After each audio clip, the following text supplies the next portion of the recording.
In the years of 2020 and 2021, the world faced a pandemic that drastically affected the e-commerce industry. With the closure of high street shops to minimize the spreading of virus, many people turned online for their regular shopping. With goods now in high demand, the pressure put on logistics was unprecedented. We saw container shipping rates from China to US skyrocket to about 10 times the pre-pandemic rates.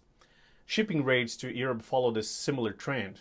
We also saw port closures, labor shortages, bottlenecks, typhoons, demand imbalance, and container shortages, which were all factors behind the massive increase in price. As we enter the ending phase of the world pandemic, I wonder what sellers can expect in the trade post-pandemic. For this, I talked to Hans Elmegaard, who's been in the forefront of what is happening in Asia. He was also spearheading the operations of companies such as Panalpina, DSV, and Scan Global logistics. He's an expert who's been using his 20 plus years of experience in logistics to provide consulting work for well-known fashion retailers. I hope you enjoyed this episode. Please remember to like and share. My name is Rafael Berti, and this is the Intrepid Sellers.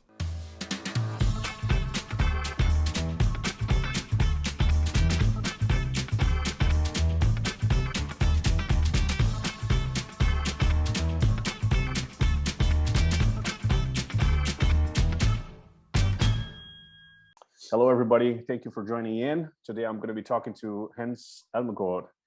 This guy has a lot of experience in logistics. He's now working as a consultant in logistics, obviously here in Denmark, but he's been living abroad. Isn't that right, Hans? I think you lived for a long time abroad, and now you're coming back to Denmark. That's right. And, Yeah. well, if you want to do the honors and actually introduce yourself, tell a little bit about you and what you've been doing so far. And then we'll take it from there. Thanks, Rafael. Thanks again also for the invitation as well. Super interested or keen on being part of these kind of discussions about, we'll say, the future of logistics and what implications they have right now and where it's going to be. It's something which is quite close to my heart, which is exactly what you're saying based on the experience I have. I have been 24 years in the industry. Sounds quite a lot. Make me feel like an old man. It's a whole life in that. It is. I prefer not, think about it too much, because then if you won't. Yeah, exactly. No, but it has been an inspiring and a very interesting journey, without a doubt. I got into logistics basically due to the fact my father was in shipping, and I was listening a lot to what he was doing when he was on his phone calls and his meetings and travelings and that kind of stuff. And I got, I'll say, inspired aside from the maritime part of it, but I got inspired from the, I'll say, the international, business concept about bringing, say, multiple cultures and multiple ideas together about one project as a solution. That was really what I was inspiring about. And then I was just super, interested in the world outside Denmark, right? Because Denmark is a country which is significantly dependent on the rest of the world because of the size and many other reasons. And so I had this kind of hunger to get out and learn and explore different types of sites. And the logistics industry has been very, I'll say, good with me on that note. I've really experienced a lot and has given me a ton of opportunities where, as you're saying, I have been living abroad a lot, 11 years I spent outside Denmark. I've been living in Hong Kong for a number of years. Been living in Amsterdam as well for a few years, and lived in Switzerland as well before my wife and our two kids and I moved to Denmark 3.5 years ago. And my wife is, by the way, Canadian. So it's a little bit of mix of everything. But that's how we are as a family, and that's how I am as a person too. During this 24 years, I've been working for 5 companies. Have given me great experience in many ways. You can always learn from in the future what you can, do to make future decisions on what the directions you would like to, I'll say, to do. I was born in the agility lab geologistics environment for the first 12 years, which brought me to Hong Kong in 2006. And then I was with DSV for a couple of years, looking after the sales activities in Asia. And then I joined the Maersk organization. It was more like the Damco divisions, was the logistics arm of the organization at that time in 2012. and was part of a number of different kind of, I'll say, strategic projects around it. But in a nutshell, I was heading up the global retail business for the Damco division. So there's all the big, I'll say, North American and European retailers and some of the fashion brands, without mentioning any names, but which has something to do with supply chain services. Supply chain, not so much about transportation, that's one thing, but it's more like the end-to-end in it. Then I joined Panalpina as well and moved to Switzerland and was responsible for their supply chain solution division, based out of the headquarter in Basel. And now both Panalpina and Agility is part of the DSV organization. Yes, so that's quite interesting. So how that also going. And then 3.5 years ago, we moved to Aarhus and I have took on a role as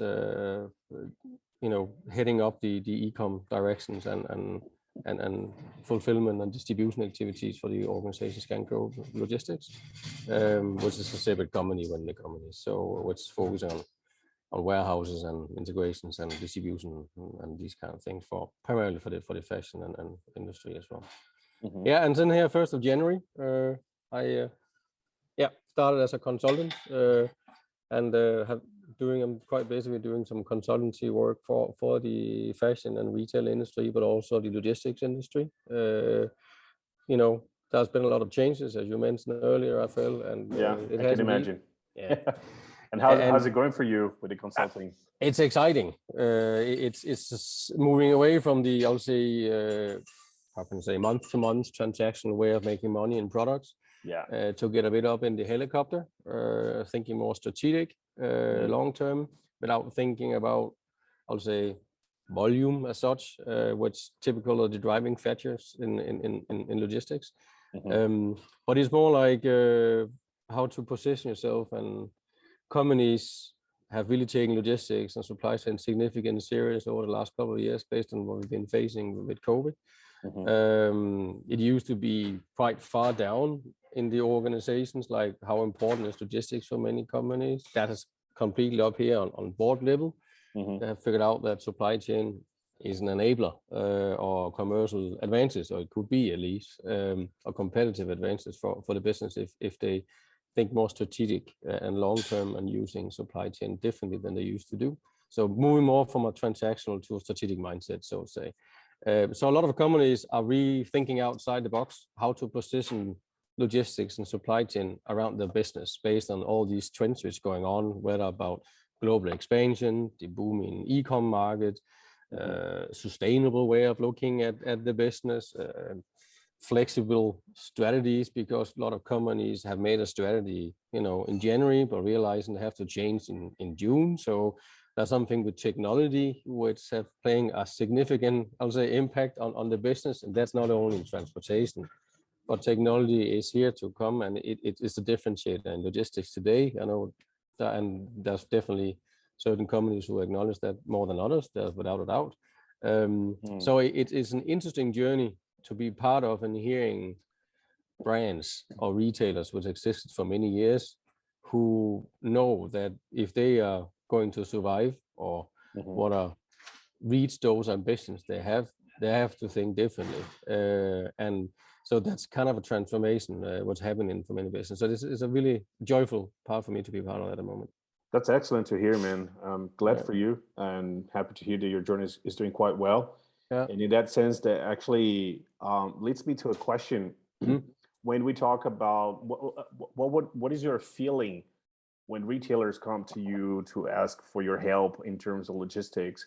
What is your feeling in terms of, are they doing this as a response to events that are happening in the world, for example, COVID, and now there's a, God forbid, but there is some threat going on between Russia and United States, which could have an impact on e-commerce or commerce in general. Mm-hmm.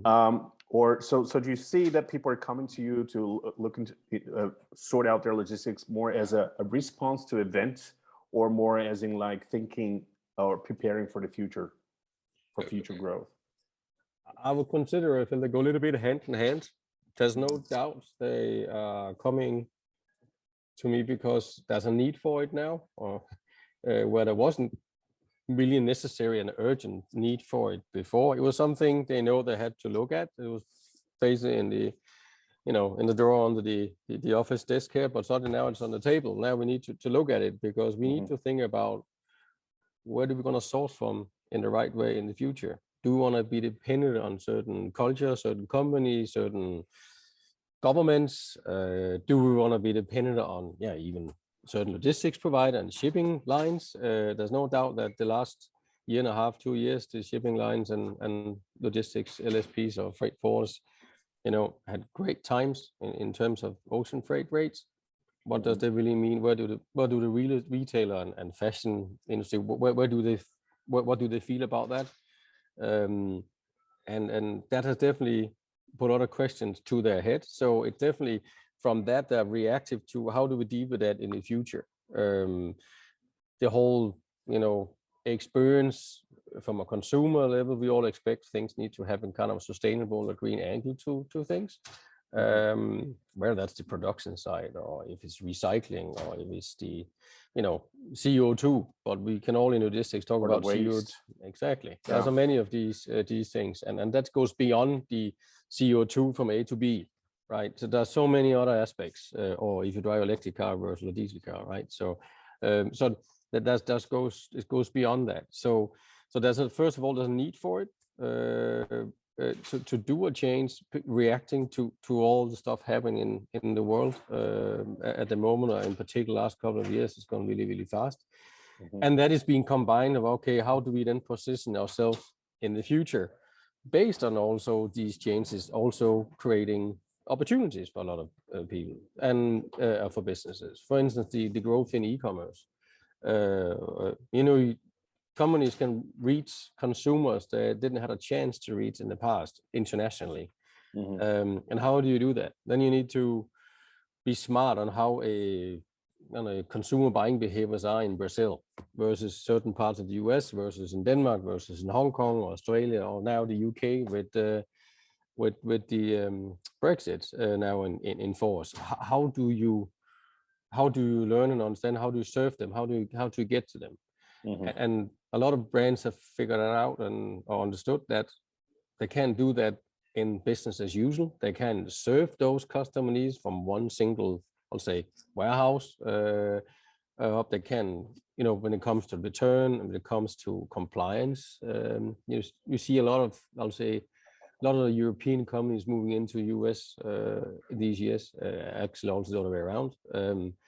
But you want to get your compliance in place when you're selling products to, for instance, large retail in US, right? Otherwise you need experience to do that, right? And how do you do that? So I see more like the world is coming together. Maybe I'm jumping a bit in it, but it's more like you're connecting local expertise in order to do international transportation, in order to give that, I'll say, consumer experience, and to make sure that, for instance, Scandinavian brands are entering new territories they didn't do before. They need to be well dressed for that. So there's a risk, of course, when you wanna aim for the stars, right? So always.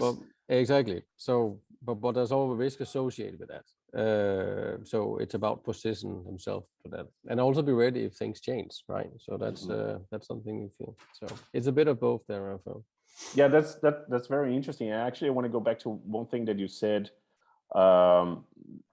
just before. You mentioned that when you do some changes in your logistics, that does give you a competitive advantage. And that actually took me back to, I was just thinking of a couple of years ago here in Denmark, we had these fear. There was this rumor that Amazon was opening a fulfillment center in Sweden, and that would be the first one in Scandinavia. Yep. And you could hear it all over the news, and the conversations were like, from the retailers at least, the perspective was like, we're doomed. Amazon is going to enter the market, and it's game over for us. Yep. And 2 years down the line, none of that happened. They're still doing business as usual. And I understand the fear that they would have because, Amazon being a giant, not just competing on prices, but also from a logistical standpoint, they are really it's second to none. But then I remember, I can't remember the name of the retailer now. I think it's some people from Aarhus, from where you are. You might know them. But I remember they were on the news. They were talking about how they invested millions of krona to automate their whole operation, warehouse operation, and their fulfillment. And they said, and the guy who was being interviewed, he said specifically, we're doing this specifically to compete with Amazon, to go against Amazon. Yep. And I remember thinking, okay, I mean, I think it's pretty impressive that someone is willing to, chest up against Amazon and go, very fiercely in competition with them, and understand that. But I'm thinking maybe the motives are maybe incorrect. What are your thoughts about it? I mean, is it really worth it? I mean, do you think more companies should, or more retailers should automate all their warehouse, just for the competition? What are your views on this? I mean, it's one thing about Amazon, right? So I'm pretty neutral about Amazon in general. I think it's an inspiring company to follow in many, many ways. And yes, that has been able to create some kind of when are they coming, right? So and shock the entire retail and even logistics industry. What does that really mean for us? And we're not even here. They've just done their job great, to be frankly honest. They probably have spent proper time to investigate the market, understood, I'll say, the consumers really well in order to figure out how to open up in Scandinavia in this particular case. A little bit like Starbucks are doing, right? They also established Starbucks Denmark years ahead before they opened the first coffee store. And that goes with many other countries too, where others, I don't know if you remember Target stores in the US, they opened up in Canada. Right, they did that a big bang and opened like 40 stores across the Canadian border. 11 months later, bankrupt. So because they probably haven't really searched the Canadian consumer market, understood that really well, they thought they'd just do the same thing in the US. So really, what Amazon is doing, I'm sure there's a great plan behind that. What we're doing, I think, from a retailer perspective, I don't think I think it's also the logistics industry. I think it's a needed wake-up call, to be frankly honest. I think Amazon set the bar up here. If not a company come and and set the bar up here, things just really be as normal, of doing business as usual. And I think the world demands for more, and Amazon is contributing to that. When it comes to the automation part of it, yes, indeed. If you want to be in e-com, if that you consider being a future revenue, I'll say, driver of your business, which many companies think and already experience and continue to see, then it's needed based on the demand from you and I as a consumer. We want speed, we want it to a competitive price, we want done in the right way. So if you have the right products in order to automate that, indeed, that's a must. But I do feel there's a massive gap here. I feel there's a lot of companies who don't take technology seriously even. So if you think it's about running faster and spending more money on manual work and changing or spending months and months and months or years to change, I'll say, operating processes alone without thinking about automation into the game, then I really believe that you're not set up for success in the future. Then you can't compete. But I'm thinking, would that be enough? I mean, let's take here in Denmark, we have a unique situation where if you take the US, and I mean, my experience with Amazon actually came from UK. Living in the UK, you could order something on Amazon and get it delivered to your door next day. Yeah. Right.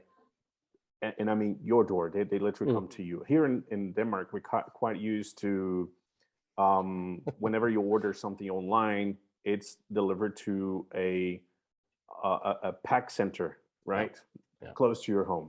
It could be a supermarket or a corner store somewhere close to you, but not necessarily delivered to your home because I think 70% it's a little bit more expensive. I think it's around 70% of all e-com online sales are delivered to these packing or pickup stations or locations in Denmark. That's right.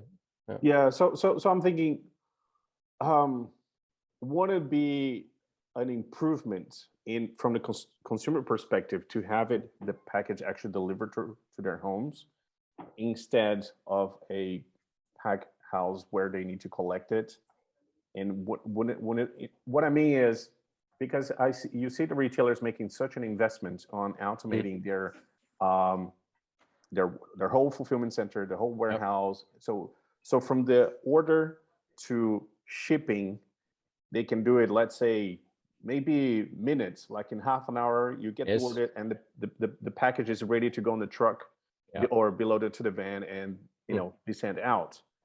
But then you have the time that it takes for the van to actually go to the in the distribution network until it gets to the consumer, and that takes a little longer. But that's not something that the retailer have hands on. No. But this is what we saw Amazon doing. They take over from the order until the fulfillment. They actually come to your doors. You see, Amazon has launched their smart locks that you can allow the drivers to actually walk into your house to deliver a package. Yeah, we are far away from that. Big time. This is not happening in Denmark at all. No, and could be problematic maybe if we let people walk into our houses like that. I don't know. But what do you think of this? Do you think is enough then just to make change? I mean, no doubt that updating your warehousing systems and automating it is a competitive advantage, but is that enough? No, indeed, there's so much more into it, right? And that's an operating process, which just does need to be an engine, just need to work. But that's not I'll say that's not strategy in supply chain. That's execution of something which is planned in advance, demanded on where the orders need to go or stuff. So that's just a must or need of doing that. To your point on, do we expect to see that kind of same, I'll say, expectations from Danish or Swedish, for that matter, or consumers like in the UK? No, I don't think so. It's a different culture.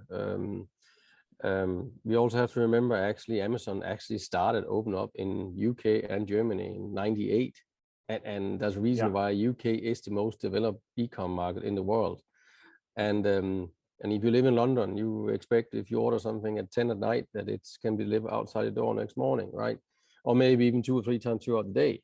And they're actually happening. They're now testing same day delivery. So you order in the morning, you receive it in the afternoon. Exactly. And what Amazon have experienced or tested in Seattle as well over the last couple of years, like it's hours delivery, getting a drone delivering out near, let's say, Lake Washington or somewhere else from a fulfillment center for specific products. That's, you can of course do that everywhere, but you need to have the right consumers or the right people to reach to in order to initiate such expensive product to stand out. Sorry to say, Scandinavia or Denmark is not big enough to invest in that either. We also live in a different type of, I'll say, lifestyle. I think there's a reason why the pickup or the drop boxes are in fact here in Denmark. It's simply because most people have 2 people working not home throughout the day, and the only alternative is to go, get a note in your mailbox and you have to pick up at a local post office, and there's not that many post offices in Denmark either, right? So that's why you have gas stations, you have all got kind of different places near around you where it's much easier to swing by, or the near supermarket to pick up on the way, because it's about that. But we do see in certain part of the country where people live, like Copenhagen and Aarhus as being, for instance, Odense as well, right? But being one of the bigger cities, but primarily focused around Copenhagen and Aarhus, where you also have consumers who maybe buy a little bit more expensive things than other places in Denmark. So if you buy an expensive dress and you are a woman, you're in your 50s and stuff like that, they also would like to have it delivered, I'll say, in a green way. And they do not want to necessarily go down to pick it up at the local gas station. No, so that's why you're starting seeing these delivery, I'll say, initiatives like, if you're familiar with a company called Bird Deliveries. It's these green bicycling things would deliver between 5 o'clock and 8 o'clock, because then when direct at home, then you're home. So they focus on these consumers who want to have delivered at home, but it's still, using it. I don't know if you know Metas, the pharmacy company or retailers are using them too, because there's a lot of people who prefer, if they have an opportunity to get it delivered at home when they're home, then I'm sure they will do it. They will do it, but that's not what I'll say last mile providers in Denmark are able to provide. Sometimes you're still getting a notification, we come tomorrow, deliver between 8 and 5, right? You can't use that for anything, right? So that's why I think it's more for convenient perspective. Between 8 and 5, that's a very long. Yeah, you're gonna stop everything I have planned throughout the day, because something is going to be delivered throughout the day, and I don't even know when, right? So no, there's definitely room for development on that one, on that one, and for sure the one who can crack the code and create that flexibility and uncertainty about when you are actually delivering, and give the flexibility whether you want to deliver to your office, or want to deliver at home, or want to pick up place or different place. That has something to do with technology, how you can shift between those, I'll say, delivery sites. Yeah, and there are certain delivery companies who are better than that than others. For sure. So do you think is Amazon again? So I guess one of the things that, or the fears was against Amazon was entering Scandinavia, was because Amazon has the Prime service where they promise to deliver up to 2 days. Yeah. And then I keep thinking, would that be a big thing or a big hit with consumers in Scandinavia, since they're looking to all these issues like being green, less waste and all that, less energy. Is that, how appealing would that be? What I mean is, like, if someone wants to compete with Amazon, like offering similar service, similar to Prime, or the same promise of delivering within 2 days, how appealing would that be for the crowd, for the consumers? And if other retailers should invest in having a similar delivering time? I think a lot of people, including myself, will love that, right? Because I know I would like next day delivery like I used to have.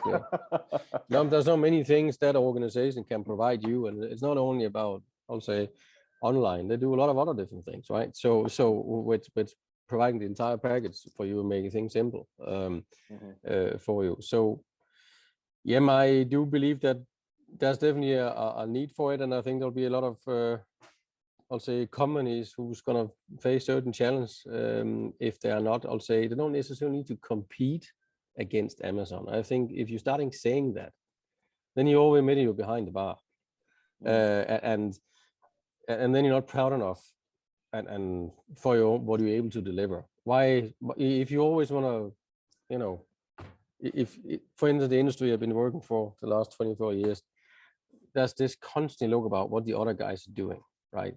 These guys are the moving most ocean freight or air freight or whatever transportation stuff. If you're always using competitors at your, where you want to go to, then you always be number 2, right? So you have to figure out your own value and own strength and get that sold. And I'm sure if you, whether it's 2 hours or whether it's 3 hours, I don't necessarily think that depends what kind of consumer, what kind of products it's about. If it's pharmacy, if it's in the city, if it's whatever expensive stuff, or an iPhone, yes, you need to be able to, you can't wait 78 hours or to get certain delivers. That's not possible. But if it's a 6 new glasses you want to deliver, right? You don't necessarily need that. Depends. So I think there's a need for everything, and I think it's really up to retailers to figure out, where their consumers are, right? Because that's where it starts. I think Amazon has been great in terms of really understanding the consumers down to detail. So they know how they think, when they get up, they know where to go to bed, they know what they eat, they know where they buy. And I'm frankly honest with you, Raphael, I think a lot of company has gone to success quite lucky because they haven't really, I'll say, I would say, studied the market where they're making the money well enough. It's decisions made from the hip, and that will not continue to last, right? So for that, so that's why eventually there'll be other person coming competing on you. So that's what I mean. I think it's a great. I welcome Amazon based on the fact that it's improved the experience in many other companies have to think outside the box. They have to take logistics seriously. They have to think forward thinking. They have to start thinking about technology. They have to think about value selling to the benefit for you and I as a consumer, anybody else. So if you don't have an Amazon coming and pushing the bar, the same with Tesla, right? If nobody coming and, you can always decide if you like it or not, but these kind of companies are necessary. Maersk is also known to set the scene or be steps ahead in the industry in shipping for various reasons. Others have followed them over the last number of years, which is great to see. But I think these companies are needed in order to develop and for the benefit of all of us. Yeah, that's very good. You actually made a very interesting point when you mentioned, if you're following Amazon, you're behind because you're not leading the way, obviously. No. And I think bringing another angle to this discussion perhaps would be the case of retailers understanding where is their big selling point, right? Which I just heard recently, and actually we had the biggest competitor for Amazon nowadays is Shopify, who just released their Q4 numbers and quite promising. And then they told the investors that they're going to be investing for the next 3 years about $1 billion to offer a 2 days delivery. They basically want to have a fulfillment centers all over the US, so they can offer 2 days delivery to cover 90% of the country. But that's basically where Amazon was 10 years ago. Amazon is already offering same day delivery, as we mentioned. Yep. In some of the cities, but they invested, like, if I'm correct, something in around like $80 billion since 2010 to improve their logistic network. And it seems to me that Shopify is trying to compete on the logistics, where it's not really. I don't think that's the reason why people come shop on Shopify. And in a similar way, you could mention Wayfair, which is a marketplace for home decor and furniture. And they don't have that fast delivery, obviously, because some of the products that delivered are quite big. Yes. But the reason why consumers are coming to them is because they're coming because of the products that they can find and the experience they have when purchasing a product, which is far better than purchasing on Amazon. Yes. So would it be is this something that you tell your clients as well? Instead of logistics, maybe focus on other parts of the business? Does it sound weird? I mean, it sounds counterproductive, but it doesn't make sense. Then just like, no, we need to focus on logistics to go against Amazon. I think you need to focus on a lot of different things in order to compete against Amazon, if that's what you decide to do. But I don't necessarily think there should be a parameter in itself, competing against Amazon. Either you join them or you don't. So, and that's also for brands, should we use Amazon as a sales platform or not? We don't need to give them their fulfillment activities, because then you also know they have private label and producing their own things, and they can only do that if you outsource the fulfillment activities to them. So, and there's this like hate, love, dangerous aspect around it. I think, to your question, Raphael, I think it starts really with companies themselves in terms of what they're producing. But they need to focus about who they're producing it to, right, and reach them, and they will then need to answer. I'll say do the deep dive if that's people or consumers who expect 2 hours delivery or 2 days or can live it 2 weeks or whatever. That I think in itself is starting there. instead of just competing against an area without knowing, who's buying a product or who to know consumer very well. So I think that's where it started. But I do think that since Amazon have had logistics in their business model from the very beginning, they think very differently, and there's an advance there. And that's why companies, whether you are in pharmacy or whether you are in fashion or whether you are in selling whatever lifestyle industry or sports equipment or furniture, anything like that, there may be any type of industry which have a direct contact to consumers, either through retailers or through online. All those companies, in order to, I'll say, improve, I'll say, business or the business overall experience, logistics has to be taken up on the highest level. And you see that today. It's on board discussions. It's an executive management for sitting logistics in retailers and others. That was not necessarily the case for 5-10 years ago. Amazon took logistics seriously. They admitted there was a logistics company. There was also this, I'll say, in the beginning, 15 years ago, when Dell started getting the computer, they also said that's a logistics company. It's not a computer company, right? So and that was the reason for why they could do what they do. So I do think that, I'll say,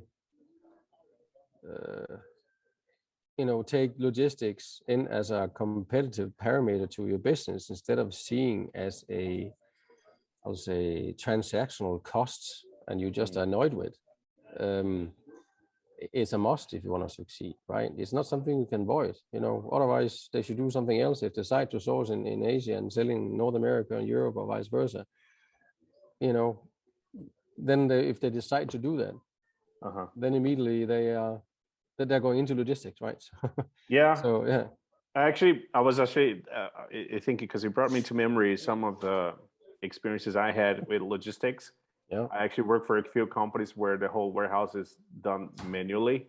Like the first e-commerce the first company where I became the head of e-commerce, there I asked, so how do you guys do the stock taking? And then they said to me, they do manually. They literally have some guy at the end of every day. They had one guy that would go in the stock and then count the stock manually just to check, and then they will update manually in the system. On our website. I was like, my gosh, this, and there were so many errors, of course. And then there's a lot of, every day we had a lot of orders that we need to refund because we didn't have it in stock. So like, well, we have absolutely no control what's going on in our stock here. We don't know what's there and what's not there. And in a similar way, I work for another company as well that they were so big, and basically they had a big warehouse where one guy was responsible, and he was the one who knew where everything was. So basically there was, everything was just on the shelves. And if you wanted to get a product, you need to ask this guy, and he'll tell, oh, it's on that corner somewhere on that aisle. And I'm thinking, and then one day he came all happy in the office saying that, I'm playing the lottery and I almost won. And I'm thinking, geez, what if this guy actually wins the lotto? He's not going to be here, and then how are we going to move on with the business? Do you know what I mean? So the entire company was relying on this guy and his knowledge about the warehouse itself. Now this was a few years back, and I'm afraid, Raphael, that's still the case in many companies. That's still happening. Absolutely. Oh my gosh. That is dreadful. No, it is. It's not only in the warehouse, it's elsewhere also, right? So if you're making yourself dependent on that, you can't run, it's not sustainable, right? You can't be compliant. And if you can run a business with everything in the back end, why you're not utilize your improving or being able to take over. If you're hit by a bus tomorrow, then what? So you then have to stop the business. But I have to say, I've seen these examples too. So where I was hoping you would tell me otherwise. Hoping you would tell me, Raf, nobody else does that anymore. Everyone is on top with their logistics. Everyone is using robots. Everyone is using AI to do the picking and packing, and nobody else is working in warehouses anymore. It's all out. You've definitely seen improvement on it. You see companies investing in automation or in processes which are taken away from the manual way of how we used to do or how we used to needs to pick, because that's what they've been doing for many years. And you know, if nobody come and say there needs to be a change, they won't, right? And if you ask them to do a change, which is also the case, they won't if they don't understand it, right? So that's why you can, that's the scenario. A lot of, I would say, companies are run based on certain individuals' way of doing the business, whether it's good or not. And would it be they're like a extremely common vulnerable. sense, or it's a common knowledge, or at least it's commonly accepted, that the market would push to these changes, or at least we would expect that to happen? But we still see these companies. So what's going on? Is it maybe a managerial mismatch? You know, the manager perhaps is not understanding. I'm just thinking maybe it's a generation kind of thing, because things are changed quite rapidly, and so the market is also changed. But maybe the managers, or they're not quite going there, or the companies are simply just not willing to spend money or invest in their growth. How do you see this? Or yeah, where is the problem? Why are people not? I think, yeah. I know everyone is catching up with the. No. I think there's several reasons for that, but and we can of course just be, you know, focused on one, because we can say everybody is the same issues. They have this, you do this, but I think there's a multiple factors coming in. There's something about, you know, generation. You mentioned yourself. I think the logistics industry going through a change on that. That just because you have had, for say, 45 years of experience in logistics, doesn't make you. That doesn't mean that that's a great effort for a business which are going through a change over the next couple of years, if you know what I mean. You have a ton of experience, but it doesn't really mean that mean you know what success are going forward in such a changing environment we're working in. So if you're not, then I think there's a lot of companies not really educating and people. Then so if you put a manager in a warehouse, if that's what you're using that example, or somewhere else, and that person have done that for years and years and years in his or her own way, and they will, of course, you know, the biggest challenge for a person is change. So and so if you don't educate them that and engage them why they need to change, for instance, if you don't give them the right tools, if you don't provide them with the right education and technology in order to consider, because they don't see the reason why they have to change, you know, they won't change. So I think it's about that. So you can call it, I'll say, bad, whatever, operational management on that, because if you want to change, then it means you need to do something different. So, but if you don't do anything different, then you just, you know, you can't expect anything new then, right? So I think there's several reasons for it, but I do believe that there are many companies out there who are, I'll say, avoiding making changes simply because they can, right? So it's like if you go to playing football and suddenly standing situation, and now we need to play hockey, right? Then you need hockey players to take care, to run with that. You can't ask the football players suddenly to play hockey. Right.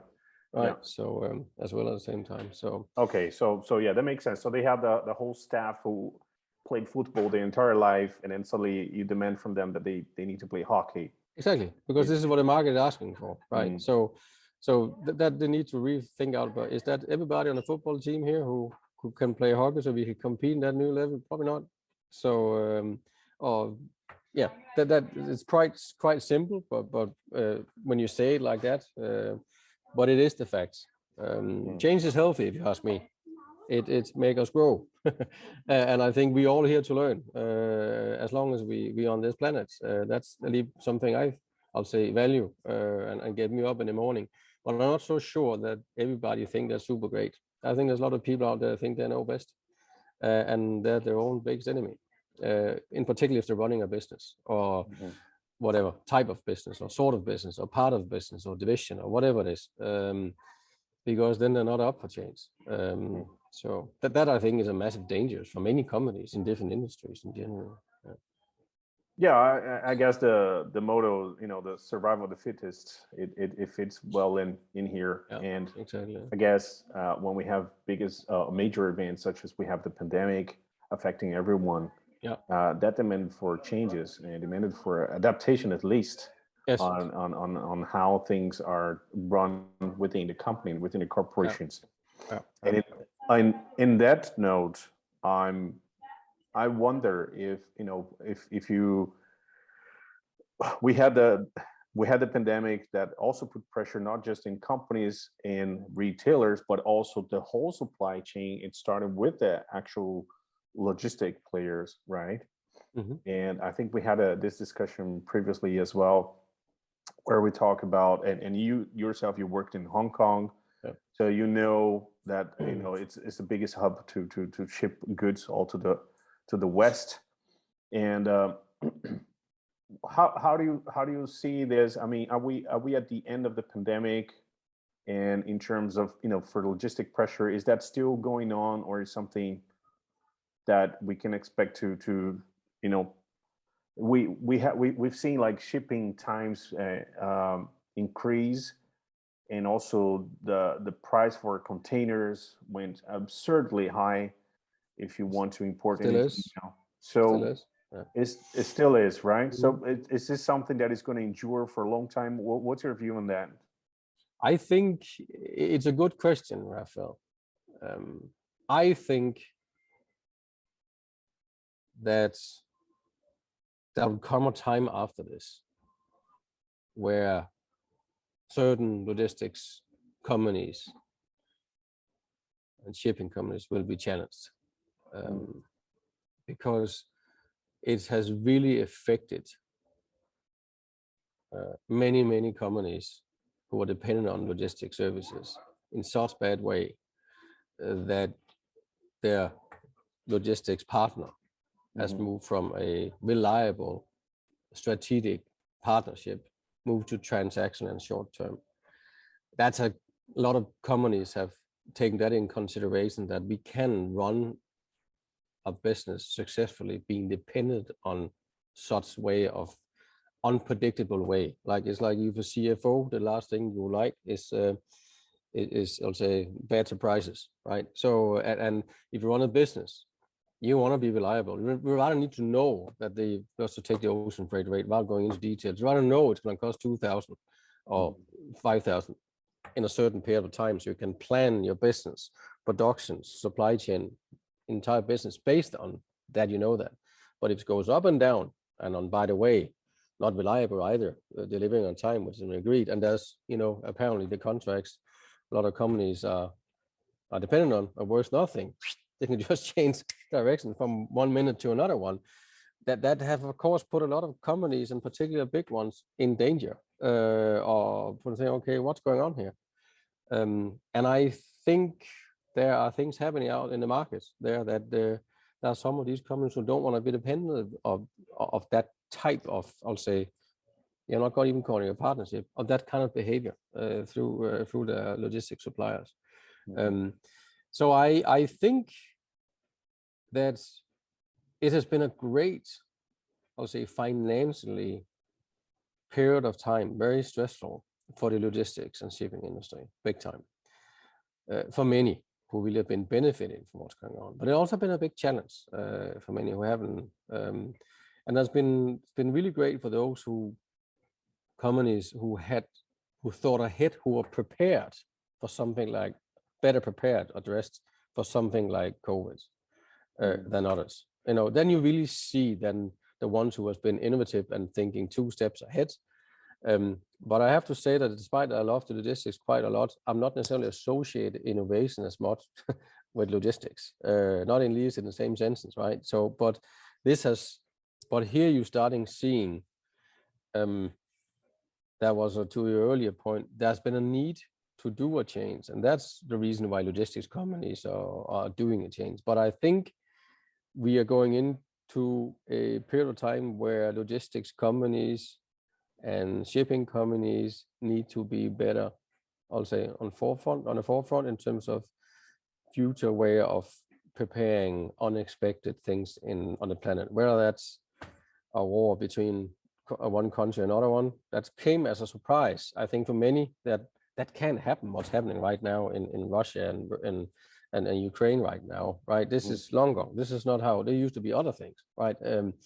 A pandemic, nobody had any proper experience about that. Oh yes, people have got to know that actually in Hong Kong there's something called bird flu at one point in time. Those guys was better prepared to take in the beginning. So they have that, so they got that experience first in order to deal with certain things better. Then I think it's gonna come to logistics too. Like in order to avoid certain challenges they've had, they have to think differently and force them. And it's definitely being pushed by their customers who don't want to be caught in such a situation, regardless if this will come another pandemic, another version of COVID or something like that. So that is what I think. So I don't know. No, I don't think it's over.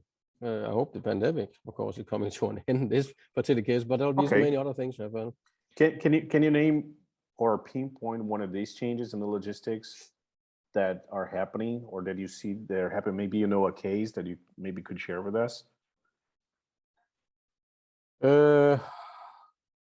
I think like more like in the logistics industry, some change or change. Yeah, something happening. That used to be they always run this way, and then suddenly came the pandemic, and they realized, okay, we need to change this. Yeah. What is this exactly? Okay. We just talked about the consumer, how it's, I'll say, setting the requirement and bar differently to their where they buy to brands and retailers. The consumers become king or queen, call it what you want. These are the one we have to understand, because it's the consumers who's driving change to many things on this planet.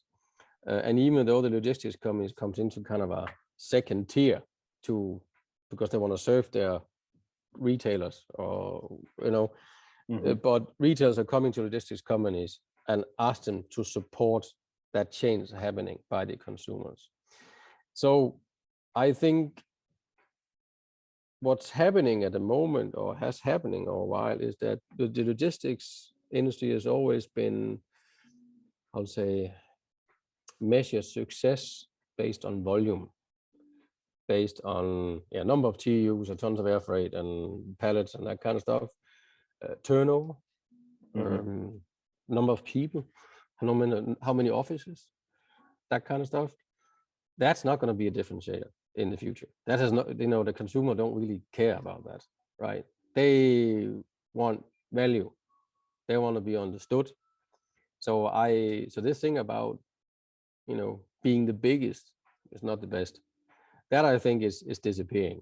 We are definitely seeing some interesting initiative, like for instance the Maersk organization, who has been quite fortunate over the last couple of years in terms of making profits due to ocean freight, but they have been quite smart investing in future logistics services. As you know, you may have seen some of the acquisitions they've done, specialized in consumer-oriented logistics. That I consider as a smart move to do. But I think if it's about capturing market shares in ocean freight, air freight, that's just a commodity, and that's fine. That will still be a revenue driver for that. There'll always be a need for it, but it's never really going to set the directions of in terms of creating value to companies. So I see more like logistics companies coming from this I'm the biggest and the strongest kind of type way of thinking, moving to more like going into certain niche areas where they actually have an advance of delivering something, I'll say, good, versus trying to deliver everything for everyone, and just say how big they are. I definitely see a massive trend about, instead of having own expertise or own offices and warehouses and whatever trucks around the world with your own brand, that doesn't mean you're good in all these countries you are, right? So that's really just, this is something on a building, but we see partnership of I'll say engaging local expertise with each other, and they're using technology to do that, and they're realizing also this thing about the ocean freight and air freight, they can't really do much value add to it. They'll always be there, fine, but and that's fine, but it's not where they're going to come for, I'll say, inspiration, to say so, right? So it comes in the end, either the origin side or the destination side, and the destination side of the supply chain. That's really where e-com is growing. That's where the consumers is having focus on. That is being more and more influenced, the entire logistics industry, by the consumer. So where it used to come from I'll say, let's push all the container out and all the purchase orders out, and the buy, overseas, they'll just buy it. They have to buy it. That's not how it is working today. Now we need to understand the consumer, how they want to buy and what they want to buy and at what time. That needs to be planned, and more like in a pull, put it the other way around in the supply chain. That's a massive game changer for many logistics companies, that they have to think like that. And there's definitely certain companies who are, I think, a little bit more ahead on that than others. So you're basically saying that after this many years in logistics, the logistic companies or shipping companies have realized that the customer is king. Yeah, exactly. But I think the consumer is king, because consumer is the reason for change for many things, not only logistics, but it's you and I, how we're living our life, the lifestyle. We want to have freedom. We want to travel. We want to do things in a green way. We want to do, all that kind of stuff. We want a lot of things, and so that's and logistics industry has actually also developed over these, I'll say, 120 years, since you can buy your tobacco in a corner store, right, when you deliver by on a horse, to the container industry. It was only established in like 50 years ago, 60 years ago, right? It's not like happened today. So you see a lot of the traditional freight forwarders came there around these days. In the 70s, a lot of companies came to the surf in the 70s, and because there was a need for that. A lot of the origin consolidators who do packing container, like do origin cargo management and supply chain origin side, most of those companies was born in the 70s too, when shipping lines need somebody to pack their retail customers' containers in India and in China. So that's why you saw a lot of shipping lines was creating a logistics arm of the business, focus on consolidation at origin. What we've seen now in the last 5-10 years, as a lot of companies, newcomers, has popped up, has nothing to do about volume and something to do about technology, about it, because they need that. And this is not the expertise from a traditional logistics provider. That's how, at least I know a lot of companies want to get into it, and they are making into it, but that's great. But it's a completely different animal, completely different game. And the way you measure success in that field is very different compared to how to used to managing success in traditional logistics industry. So, so suddenly some of those KPIs that they used to have became vanity numbers. Big time. Yeah. Hans, this is an excellent conversation. All right. Okay. I'm happy to go on for a long time with this. But before we go, I have one more question. And since we kind of touched the subject already, and since we're talking about changes and external factors, we are seeing like so we as we speak, we do have this imminence of war between maybe Russia and US that could be affecting the world. Do you think that's going to have another impact on logistics as well, or none whatsoever? Can we expect anything coming out of that, or nothing? Then I'm not sure I'm so qualified to answer. Otherwise, it would be in politics or run other things. But I'm just saying that because Russia and China, they're frenemies. Yeah, I know. Right. So they're friends with each other, but they're not exactly friends. They're being enemies in multiple fronts. But when it's coming against the US, they kind of try to work together. And China being, the heart of the supply chain worldwide. If a war break out, if there is like a conflict somewhere, even if it's not directly in China or Russia or the US in itself, but involving these countries, do you think that that's going to have any effect on, if you're, for instance, because there's a lot of retailers that supply their goods from China. What if China decided we're not going to supply anything to the US? I think a lot of retailers or companies who used to source in China have put a big question mark to that in the future, regardless if there's a war or not. And then you also see that a lot of companies has been, you know, consider the future about having Hong Kong playing such a big impact in the business that they used to do. You know, I love that city, but it is maybe not because I lived there myself for 5 years ago, but it is indeed not the same, I'll say, same place as it was when I moved away from there for 10 years ago. I think the risk of having your business too dependent on certain cultures who goes against the stream of being collaborative and working together and make business easy and friendly. That, I think there's a massive trend in generally on moving away from that. So no, China, of course, will not do themselves a favor by, you know, not showing the right, I'll say, mindset in terms of we actually living on the same planet, right? So you know what I mean. The same as in Russia, and a lot of and we, you know, of course, you know, sort of the news this morning about what Germany have decided not to continue that gas project. You know, that's a direct reactions on that, and I think it's a shame that we often forget that we actually on the same planet and we actually depending on each other and working together as a country, as a culture, as a religion, as business partners, etc. We should be collaborative and work and make this world a better place to be, if you ask me.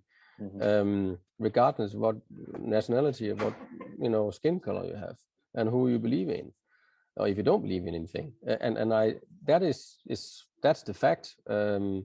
So I definitely think that these things happening in China and Russia are definitely making a lot of companies think, okay, this is not a safe place to be so dependent on our business any longer, for sure. Yeah, you know, there's create a lot of uncertainty again. We talked about it before, right? If you think short-term uncertainty, things will go up, unreliable stuff. They want to, you know, people want to have logistics to be seamless, right? So and that's, they don't want to, you know, deal with logistics. They just have to work. Really, so for many companies. But it's definitely changing the pattern for many, I'll say, strategies and way forward if there's risk associated to do business with certain countries. That's great. Thank you, Hans. You're welcome. It's been a great conversation. Thank you so much for your Thanks for the insight in this. Yeah. And I appreciate that you come to see us and have a chat with us today. My pleasure. I hope we'll do this again in the future at some point. Of course, yeah. That sounds great. Okay, thank you. Thanks, Rafael. Thank you very much.